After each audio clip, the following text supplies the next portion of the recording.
dégustation printanière. On profite du temps des sucres pour goûter à la équinoxe du printemps de Dieu du ciel. Donc une belle petite Scotch Ale à l'érable. Ce qui est toujours un peu tricky avec les bières à saveur d'érable, c'est d'aller chercher un goût naturel d'érable et non un goût artificiel d'érable. On nommera pas de nom, mais on en a tous déjà goûté là, que ça goûtait pas la vraie érable. Donc c'est ma petite crainte avec cette bière-là. Mais généralement, Dieu du ciel font des très beaux produits. Donc j'avais vraiment hâte de goûter à cette bière-là. J'avais pas l'information sur la bouteille, mais habituellement, du Scotch Ale, on sert ça entre 10 et 14 degrés. Donc, c'est à peu près là, la température que j'ai présentement. Fait que là, c'est le temps tant attendu d'y goûter. Okay. De quoi ça a l'air?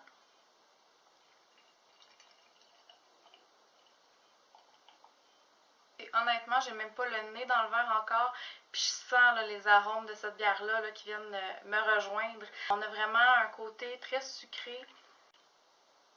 D'emblée, je pense pas à de l'érable. Ça me ferait vraiment plus penser au niveau des arômes à de la tire-éponge ou à un caramel très foncé. Là. Les maltes sont quand même assez torréfiés.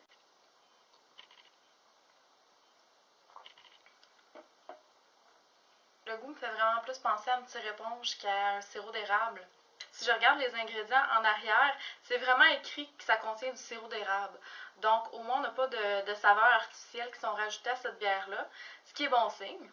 La description en arrière, ça nous dit « Scotch Ale brassé avec du sirop d'érable, offrant des saveurs boisées et maltées, soutenues par une touche caramélisée.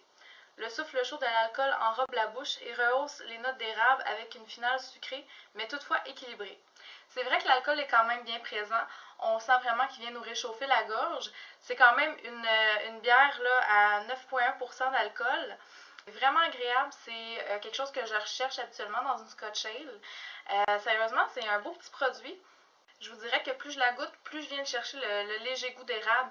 Un peu comme on l'avait dit avec la Scotch Ale de Brasseur Limité, qui était aussi là, à l'érable. J'ai plus l'impression que c'est une saveur d'eau d'érable qu'on vient chercher que réellement une saveur là, de sirop d'érable franche.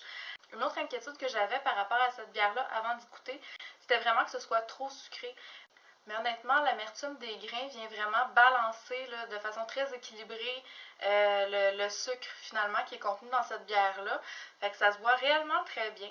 En arrière, ils disent aussi qu'il y a un potentiel de garde dans cette bière-là. Donc, on peut là, éventuellement en faire vieillir une pour voir la différence. Personnellement, moi, je vois pas vraiment l'intérêt de le faire parce que, comme on l'a dit avec d'autres bières, quand on fait vieillir ce type de bière-là, généralement, elle devient juste plus ronde. Donc, présentement, niveau rondeur, je suis quand même assez satisfaite. Là, j'ai pas besoin d'attendre des années et des années pour voir la différence.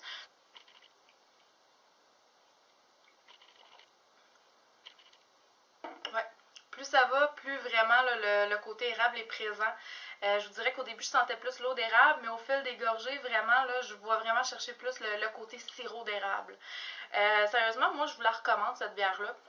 Un beau petit 341 ml de bonheur et de printemps.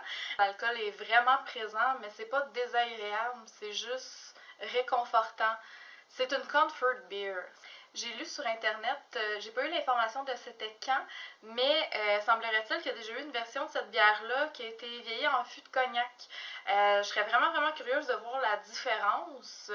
D'après moi, c'est pas une information qui est très récente, donc si vous l'avez goûté en fût de cognac, juste me laisser vos impressions. Il me semble que c'est une bière justement là, qui serait bien intéressante là, à faire vieillir en fût. Justement, là, derrière la bouteille, il parle d'un petit côté boisé. Il est là, mais il n'est pas très proéminent.